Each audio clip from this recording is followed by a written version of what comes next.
¿Cómo le va, querida iglesia de 24 de septiembre, allí en Córdoba, capital? Qué lindo poder estar con ustedes. Habíamos programado con Pupi encontrarnos presencialmente en las conferencias de noviembre, pero ¿quién de nosotros imaginaba que iba a pasar todo esto? Todavía cuando nos encontramos con los tapabocas, con los barbijos, nos distanciamos y demás, nos parece que vivimos de una forma tan rara y bueno, Dios ha decidido que sea así y estoy tan feliz de poder estar con ustedes en este aniversario que seguramente Dios tiene propósitos únicos. No nos vamos a olvidar nunca de este aniversario en cuarentena. Seguro que no nos vamos a olvidar.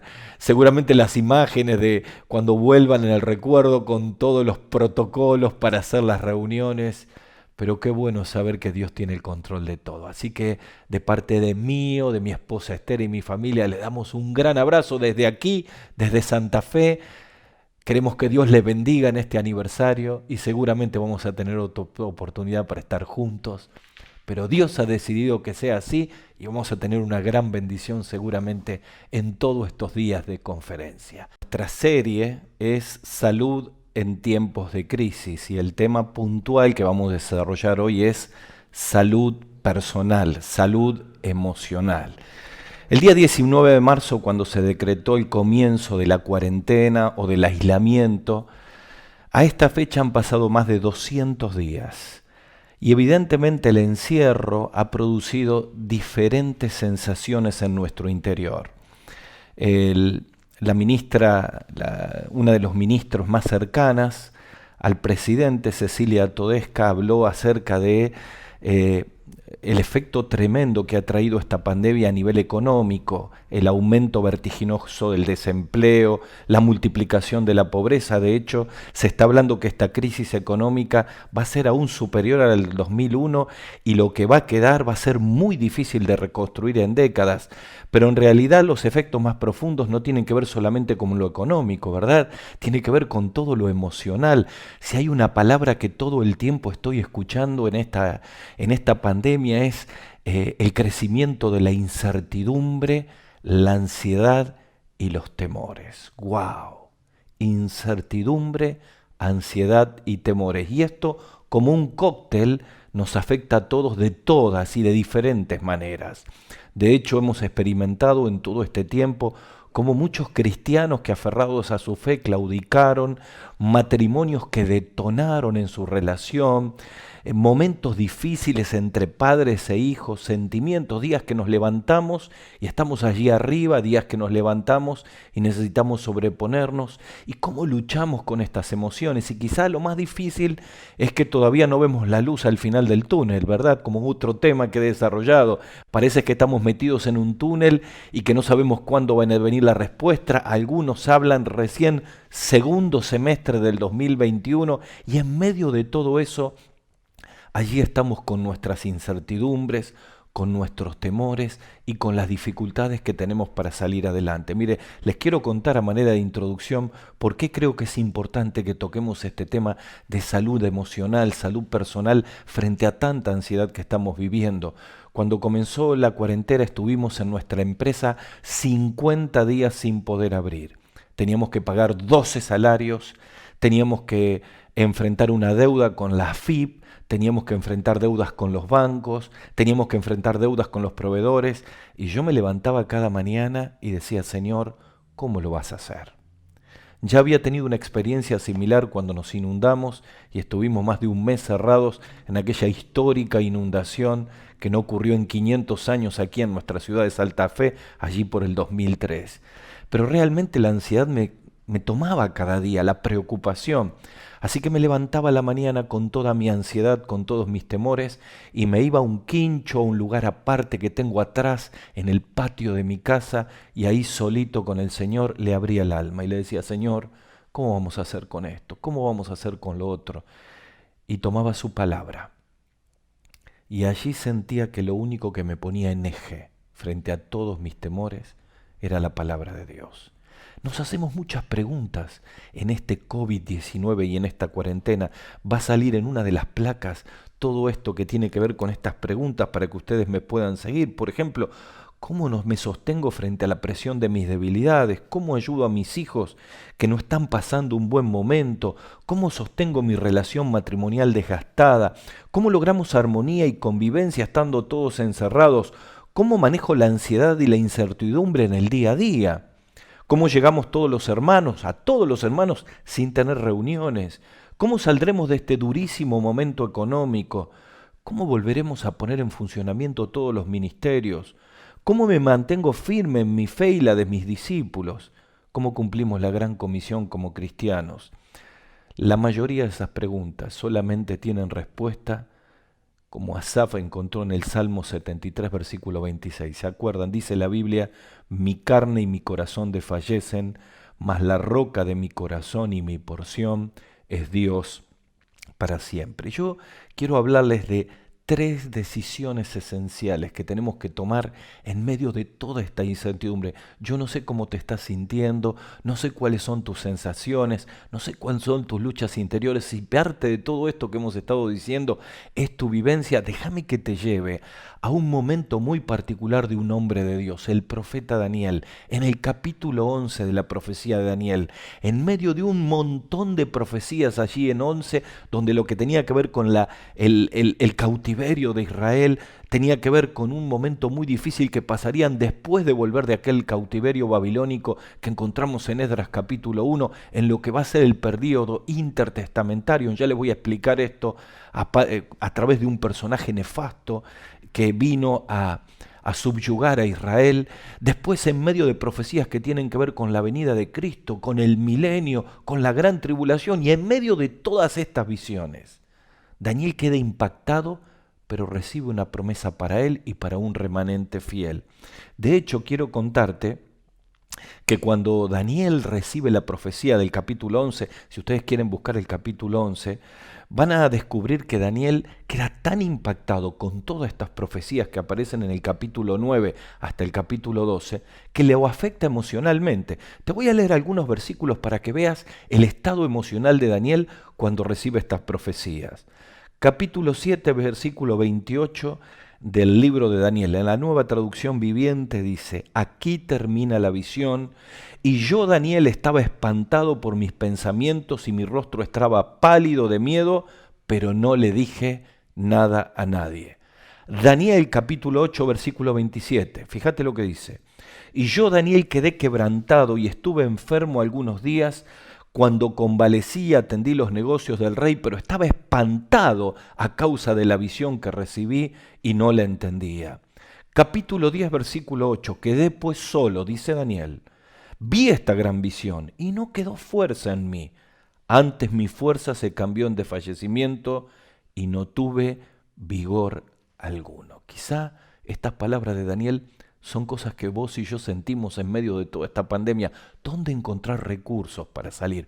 ¿Cómo fortalecernos emocionalmente? Déjenme que le cuente que todos ustedes saben la historia de Daniel en el capítulo 1, cuando fue llevado cautivo siendo un adolescente, el tiempo que pasó allí en Babilonia, después los reyes que vinieron, Darío, rey de Persia, las experiencias tremendas en el foso de los leones, no arrodillarse en la estatua. Aquí estamos parados en el momento donde él ya tenía casi 80 años, ya no volvería con todos los expatriados que volvieron de la mano de Zorobabel, de Josué, esos 50.000 valientes que pudieron volver a la tierra de Jerusalén. Él ya no volvería. Y en medio de todo eso, Dios le da la visión de lo que habría de venir inmediatamente para el pueblo y lo que ocurriría en el milenio y en el tiempo final. Espantado, lo afecta emocionalmente, como vos y yo quizá en esta pandemia. Y en medio de toda esa profecía, aparece nuestro versículo en el cual encontramos tres decisiones esenciales. Utilizo intencionalmente la palabra esencial, ya que la hemos usado tanto en esta pandemia, y el versículo es el 32. Daniel 11:32, y dice la Biblia, el pueblo que conoce a su Dios se esforzará y actuará. El pueblo que conoce a su Dios se esforzará y actuará. Yo quiero decirles que este capítulo se divide en 4 partes para los que estudian la Biblia. La primera está en los versículos 1 al 4, que habla del establecimiento, la profecía del establecimiento de la monarquía griega, luego de la vivencia que estaba teniendo Israel en ese momento. En los versículos 5 al 20 viene la predicción del próximo reino que vendría, Egipto y Siria. En los versículos 21 al 35 está nuestro versículo. Y aquí aparece un periodo y un momento histórico que no está registrado en la Biblia. Es lo que se llama el periodo intertestamentario, que va desde la última aparición de Malaquías hasta que comienza el Nuevo Testamento, esos 400 años de silencio, la última voz, la de Malaquías, la próxima voz, Juan el Bautista, anunciando aquel que habría de venir, el mismo Mesías, y ahí hay 400 años de silencio. Pero el remanente de Dios siguió viviendo. Hubo momentos en los cuales Dios siguió amando y cuidando a su pueblo, y aparece un personaje nefasto que no está registrado en la Biblia, pero sí en la historia, que no es otro que este terrible Antíoco IV Epífanes. Antíoco IV Epífanes, 175 a 164 antes de Cristo. Y él aparece allí trayendo grandes males. Están los versículos 21 al 35, que después la historia lo corrobora. Y finalmente la cuarta parte tiene que ver con el milenio y la llegada del anticristo. Quiero detenerme en este personaje porque la promesa viene del remanente que resiste. Miren, Antíoco Epífanes, no es difícil ver que es un prototipo del anticristo, ¿no? Antíoco se lanzó contra Jerusalén, esto lo registra la historia, en el 170 antes de Cristo. Te cuento, hablan de que mató más de 100.000 judíos, pero no solamente eso, destruyó el templo, colocó una imagen de Júpiter, tiró sangre de un cerdo que era algo abominable para los judíos, y en el versículo 32 dice claramente, con lisonja seducirá a los violadores del pacto. Esto está en Daniel 11:32, pero el pueblo que conoce a su Dios se esforzará y actuará. ¿Quién fue el remanente que resistió a este hombre?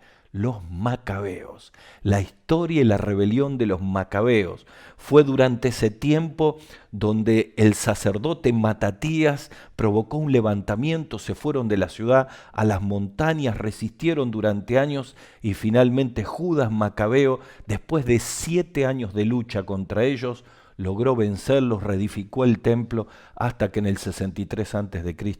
el Imperio Romano lo conquista. Y acá aparece la promesa. Usted me dice, Gustavo, todos estos minutos para hablarnos de historia, es que es importante que entiendas que el remanente de Macabeos es el prototipo de esta promesa de cristianos que se levantan en medio de la adversidad y encuentran 3 herramientas que los ayudan en medio de la presión. ¿Cómo crees que se sentían los judíos viendo más de 100.000 compatriotas muertos? ¿Cómo crees que se sentían los judíos cuando este personaje nefasto, prototipo de anticristo, había traído tanto mal a la nación? Pero de pronto viene la promesa para Daniel, que veía todo esto en una visión futura. Para estos macabeos que resistieron y para nosotros en este tiempo de dificultad en este coronavirus. Y el versículo clave, el versículo 32, nos trae 3 decisiones esenciales que quiero que vengamos al corazón en forma muy práctica. Dice, el pueblo que conoce a su Dios se esforzará y actuará. Estos 3 verbos, conocer, esforzarse y actuar, nos llevan a 3 decisiones prácticas. La primera es conocer, anótalo. La segunda es conceder. Y la tercera es conquistar. De nuevo, conocer, conceder y conquistar. Son 3 decisiones que necesitamos tomar en este tiempo para poder fortalecernos emocionalmente. Las palabras hebreas que hay allí nos dan pista para estos 3 conceptos. Y yo quiero animarte en el nombre del Señor, que si estás luchando con tus emociones, que si esto se hizo muy largo, que si te parece que no puedes seguir adelante, te aferres a estas 3 decisiones esenciales que te van a ayudar de la mano del Señor a venir adelante. La primera es conocer. La palabra hebrea que está allí habla de observación, de cuidado, de reconocimiento. La verdad que la traducción correcta es tener conocimiento de algo o alguien adquiriéndolo a través de la observación. Es decir, tiene que ver con relación. ¿Sabes que tenemos un problema muy serio en este primer concepto? Si no podemos entender lo que significa una relación con Dios, nuestra vida va a estar marcada por una religión con Dios. Y acá hay una diferencia muy grande. Mira, Pedro escribe en la segunda carta, capítulo 1, versículo 5, estas palabras. Vosotros también, teniendo toda diligencia, añadida a vuestra fe, virtud. A la virtud, conocimiento. Al conocimiento, dominio propio. Al dominio propio, paciencia. A la paciencia, piedad. A la piedad, afecto fraternal, y al afecto fraternal, amor. Y dice, si estas cosas están en ustedes, no los va a dejar estar ociosos y sin fruto, otra vez la palabra. En cuanto al conocimiento de nuestro Señor Jesucristo. ¿Sabes que Pedro está hablando aquí a gente perseguida? Pero repite más de 13 veces la palabra conocimiento en una carta tan pequeña. Y el concepto de la palabra griega conocimiento allí es relación, es profunda relación con Dios.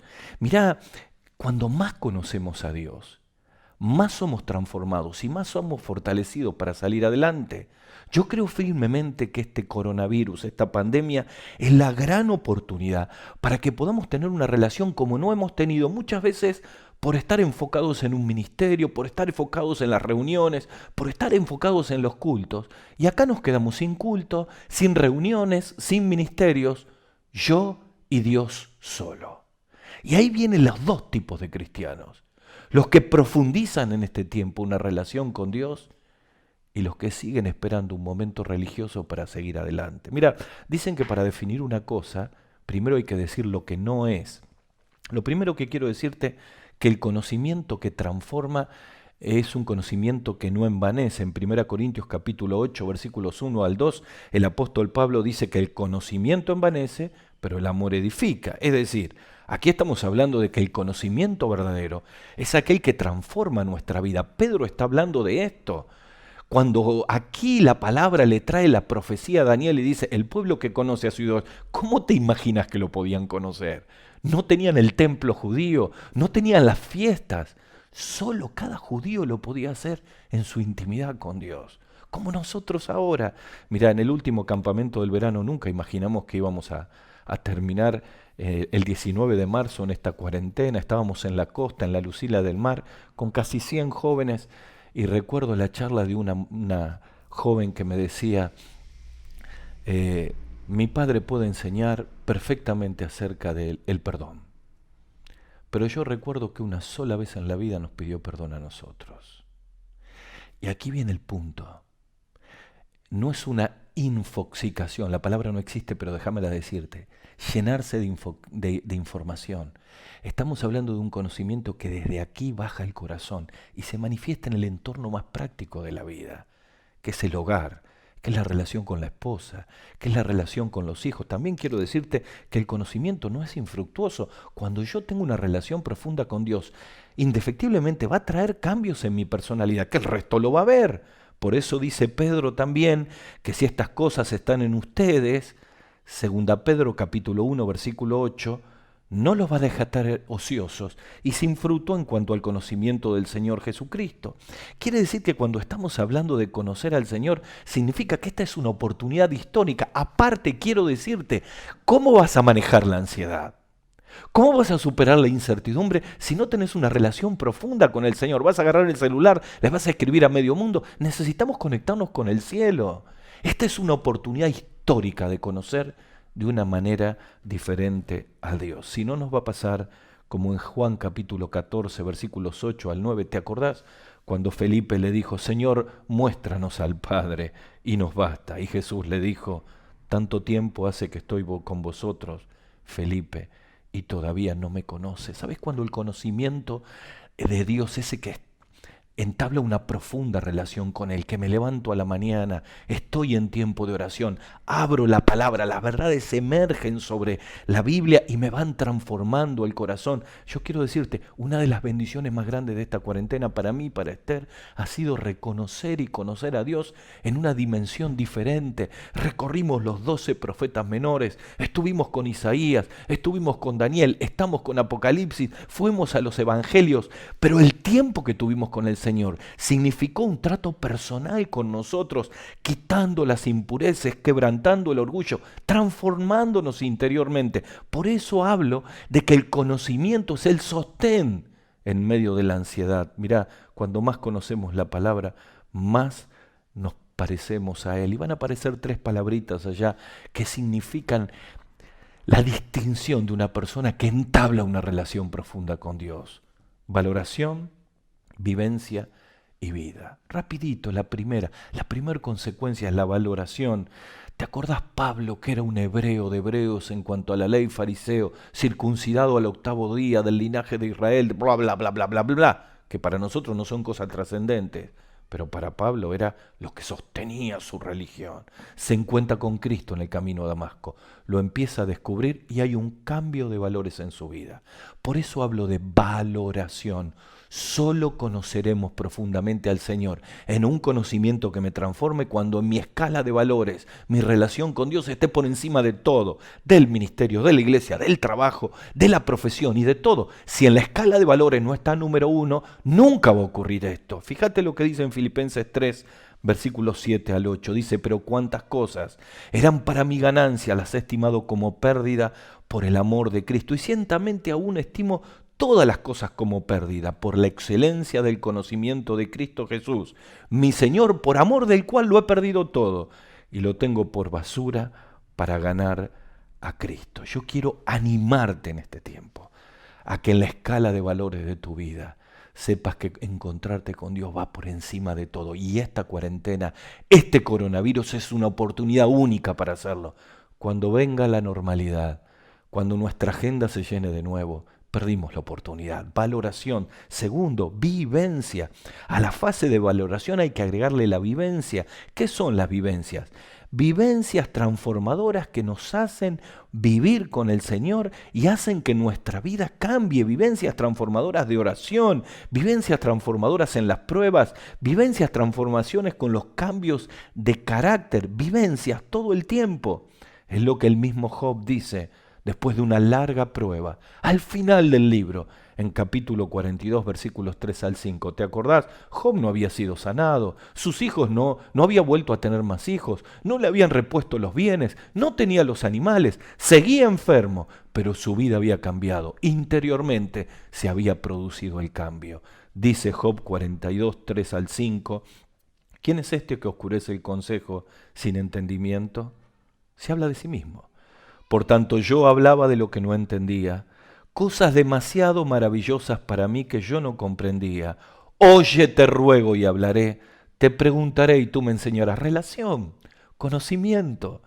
De oídas te había oído, mas ahora mis ojos te ven. Quiero preguntarte, ¿cómo han sido tus vivencias en estos casi 6 o 7 meses de esta cuarentena tan larga y este aislamiento?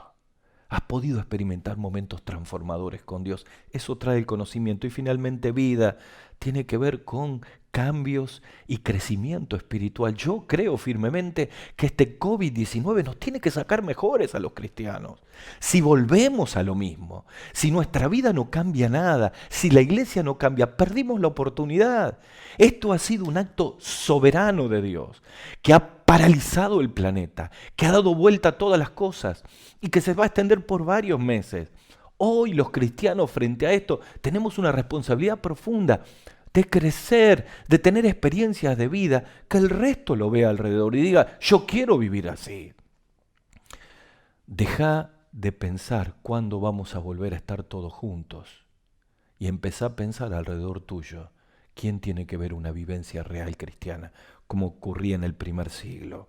Pero en segundo lugar, la segunda decisión, la primera conocer, la segunda decisión es conceder. La palabra que dice allí, el pueblo que conoce a su Dios se esforzará. ¿Qué significa este verbo esforzar en el original? Bueno, significa atrapar, agarrar, ser fuerte, ser valiente, ser intencional y fortalecerse. Entonces la pregunta es, ¿cuál es la decisión y esencial que tenemos que tomar? ¿Darnos una fuerza interior? Decir, bueno, yo voy a enfrentar todo esto, me voy a poner de pie y voy a sacar fuerzas para seguir adelante. No. Por eso utilizamos el verbo conceder, parece que nos desorienta un poco. ¿Cómo puede unirse, esforzarse y conceder? ¿No son palabras que de alguna manera son antónimos? No, no, no, no. La respuesta está en Efesios capítulo 4, versículos 14 al 16. Allí el apóstol Pablo escribe: por esta causa doblo mis rodillas ante el Padre de nuestro Señor Jesucristo, de quien toma nombre toda familia en los cielos y en la tierra, para que os dé conforme a las riquezas de su gloria. Escucha bien, el ser fortalecidos con poder en el hombre interior por su espíritu, para todo. El ser fortalecidos en el hombre interior con poder por su espíritu. Si la fortaleza viene del Espíritu Santo en este tiempo, nosotros tenemos que tomar una decisión fuerte y es conceder el control completo de nuestra vida al Espíritu Santo. Si seguimos controlando la vida después de este COVID-19, nuestra vida no va a salir nunca del pozo. Pero si aprendemos que es una oportunidad para conceder al Espíritu Santo el control de nuestra vida en una decisión profunda, entonces ese conceder nos va a llevar a ser fortalecidos por el Espíritu Santo en cualquier circunstancia de la vida. Miren, yo quiero ser un poco autocrítico en esto. Hemos enseñado toda la vida lo que tiene que ver con la morada del Espíritu Santo, el sello del Espíritu Santo, los dones del Espíritu Santo, el fruto del Espíritu Santo. ¿Y el control del Espíritu? ¿La vivencia de cada día? Mire, allí en Efesios capítulo 5, versículo 18, el apóstol Pablo hace ese contraste tan conocido. Dice: no os embriaguéis con vino en lo cual hay disolución, sino antes bien, sed llenos del Espíritu Santo. La primera verdad que aparece de esta frase es que es para todos los creyentes, porque está en plural el ser lleno. No hay un solo cristiano, no hay una sola persona que, habiendo recibido a Cristo como Salvador, no pueda llegar a experimentar que el Espíritu Santo lo controle.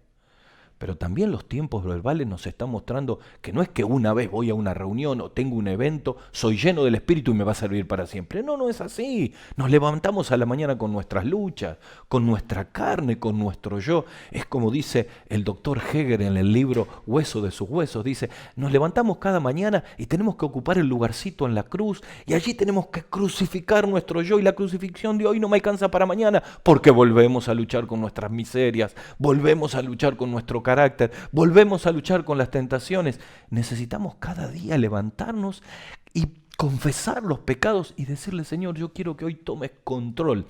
Y cuando eso ocurre, cuando concedemos el control del Espíritu Santo, entonces empezamos a cambiar, empezamos a confiar y empezamos a contemplar. Cambiar. ¿Por qué hablo de esto? Miren, en Gálatas capítulo 5, versículos 22 al 25, el apóstol Pablo dice: pero los que son de Cristo han crucificado sus pasiones y deseos, y si vivimos por el Espíritu, andemos también por el Espíritu, y no nos hagamos vanagloriosos, irritándonos unos a otros y envidiándonos unos a otros. Miren, cuando uno decide que el Espíritu Santo lo controle en el trabajo, en la relación matrimonial, en la relación con los hijos, en la vida de la iglesia, en la relación con las personas, si cada día decidimos tomar esta decisión, la vida cambia. No me vengas diciendo que tu carácter no va a cambiar. Si te dijeron de niño, nunca vas a cambiar, sos como tu madre, sos como la abuela. Si te han convencido de esa mentira, déjame decirte que hay una voz que está por encima de todas las voces que escuchaste, y es la voz soberana de Dios, que cuando uno se entrega al Espíritu Santo, Él obra en nuestra vida por la palabra. También cuando uno se entrega al Espíritu y concede el control de la vida, aparece la fe para confiar en los momentos de debilidades. En Mateo capítulo 6, no lo puedo desarrollar, en el magistral sermón del monte, el Señor dice: no os afanéis, pues diciendo, ¿qué comeremos? ¿Cómo vamos a pagar las deudas? ¿Cómo vamos a salir si no podemos abrir el negocio? Yo podría poner todo esto de la incertidumbre. ¿Qué va a pasar si me enfermo? Si me agarra coronavirus, ¿cómo voy a salir adelante? No os afanéis. ¿Qué comeremos? ¿Qué beberemos? ¿Qué vestiremos?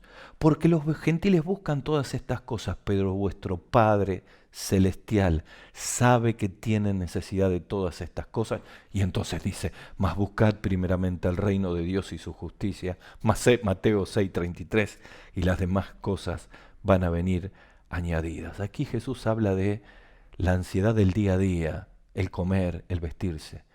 Y la ansiedad del día de mañana, ¿qué va a pasar? Y mira, la ansiedad es algo natural en la vida del ser humano. Todos tenemos ansiedad e incertidumbre. De hecho, la ansiedad nos preserva porque nos da temor de cometer un error, de cuidarnos, de prepararnos. Pero cuando la ansiedad pasa una línea normal, se vuelve patológica. Y empezamos con los trastornos de ansiedad. Y estamos con la ansiedad anticipada. Y no podemos dormir. Y nos empieza a afectar toda la parte digestiva. Y viene gastritis. Y vienen temores. Y vienen pánicos. Y nos llenamos de llagas. Y qué sé yo cuántas cosas más. Mirá, la única manera de que la ansiedad pueda desaparecer de nuestra vida es cambiar confianza por ansiedad. Es entregar toda esta ansiedad en control. Por eso el mismo Señor nos enseña, por nada estéis afanosos, escribe Pablo, sean conocidas delante del Señor todas vuestras peticiones. Cambiad ansiedad por confianza. Hablamos de cambiar, de confiar y finalmente de contemplar donde Dios está trabajando. Mira, cuando le das el control del Espíritu Santo a tu vida, el radar alrededor tuyo empieza a cambiar. Es como si, permitime el término, el wifi de tu vida se amplía. Y en vez de estar todo el tiempo mirando aquí al costadito, alrededor mío, mirándome el ombligo, como decimos en Argentina, yo empiezo a mirar un poquito más al costado. ¿Quiénes son los vecinos que puedo alcanzar? Señor, ¿dónde estás sobrando? Cada mañana cuando me levanto oro y le digo, Señor, ¿a quién me vas a poner delante? ¿Cuál va a ser el etíope que vas a poner en el corredor de mi vida? Y cambia la percepción y nos volvemos personas sensibles a lo que Dios está haciendo. Y empezamos a ver la gracia de Dios que no veíamos en los vecinos, en la familia. Es la gran oportunidad que tenemos como iglesia de vivir de lunes a domingo ganando personas para Cristo y haciendo discípulos. Ya no tenemos que llevar a la gente a la iglesia. Nosotros tenemos que hacer iglesia donde estamos. Qué desafío tremendo, pero necesitamos el control del Espíritu para poder verlo. Mira, mientras estoy grabando esto, aquí en el patio de mi casa hay una hora feliz. Parece loco lo que te digo, pero es así. Un grupo pequeño de los tantos que hay en la iglesia de los preadolescentes vinieron a nuestro patio, al aire libre, donde pueden estar. Pero aparte, mi esposa oraba por los vecinos y una mañana se levantó y oró por una señora que tenemos aquí al lado. Y trató de predicarle una y otra vez y no pudo ganarla. Pero ¿sabes qué pasó? Mi hija estaba en un parque y un día sus dos hijas empezaron a jugar con dos chicas. ¿Quiénes eran esas dos niñas? Las nietas de la mujer. Y empezaron a venir. Y empezaron a escuchar la palabra. Y sus padres se interesaron. Y hoy estaban esas nietas de la vecina por la cual Esther oraba, con otros chicos, haciendo prácticamente una hora feliz, un culto de niños en el patio de mi casa. ¿Dónde empezó todo? En la oración de mi esposa, pidiéndole por una vecina.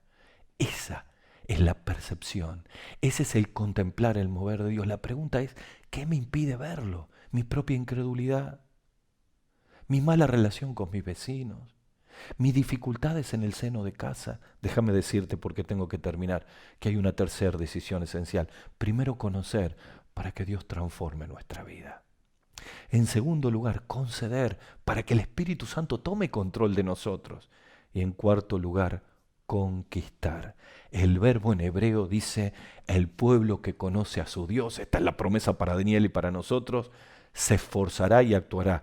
Te hablé de lo que fue la maldición de este hombre, Antíoco Epífanes IV para los judíos, mirado desde el aspecto humanitario. Pero los macabeos se levantaron y conquistaron, y ganaron, y mantuvieron la fe. ¿Qué es lo que nosotros tenemos que hacer? ¿Sabés que la palabra actuar ahí es la idea de abrir, de construir, de convertir, de disponer, de ejecutar, de emprender, de producir? Y yo quiero terminar con esto. Saben que en el cristianismo tenemos muchos paradigmas. Y yo creo firmemente que este COVID-19 es un cambio de paradigmas. La palabra paradigma viene de una palabra griega paradigma y que tiene que ver con la manera que hacemos las cosas. Para hacértelo sencillo, es la frase tan conocida. Siempre lo hicimos así. Y queda establecido. Y de pronto los paradigmas que teníamos para conquistar para Cristo se cayeron completamente. No podemos hacer una campaña evangelística masiva. No podemos salir a repartir folletos a la calle. No podemos hacer cultos en la iglesia. ¿Y qué hace la iglesia? Queda en modo pausa hasta que vuelva a la normalidad. Yo no veo eso en la iglesia primitiva cuando los perseguían los romanos y los judíos. No veo en el siglo segundo y tercero, cuando la iglesia llega a ser la mitad del imperio romano. Por eso Constantino oficializa el cristianismo. Mirá, en los libros de historia está registrado la mayor multiplicación de cristianismo. Fue entre el año 180 y el 280 después de Cristo, donde en medio de una persecución y el paganismo, el cristianismo se multiplica aún en medio de dos epidemias, sarampión y viruela. ¿Y sabe cuál fue el secreto? Que los cristianos mostraban que donde tenían al lado, a la ciudad donde llegaban, se multiplicaban y rompían todos los paradigmas. Después vinieron los templos, después vinieron las iglesias. Mirá, tenemos un montón de paradigmas que tenemos que dejar de lado, porque ahora somos iglesia de lunes a domingo. Necesitamos ponernos todos de rodillas y decirle, Señor, ¿qué cambios tenemos que hacer? Deja de esperar los cultos completos y viví la iglesia ahora. Empezá a conquistar a tu vecino, a tu hijo que no tiene a Cristo. ¿Y cómo hago, Gustavo? Ponete de rodillas.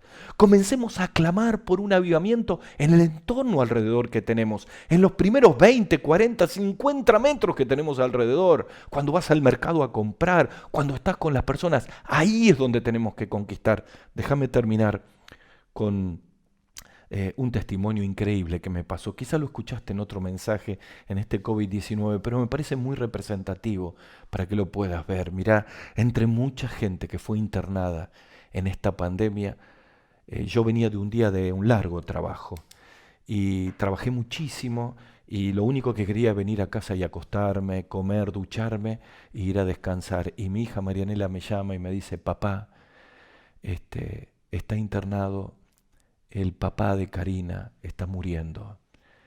Por favor, podés ir a orar. Yo no tenía ganas de ir a orar, yo me quería quedar, pero vencí, me fui, llegué, me recibió su hija, que ya se habían ido porque le habían dicho que el padre moría, y volvió a buscar un bolso y me encuentra en la puerta. Si llegaba 5 minutos más tarde ya no me encontraba.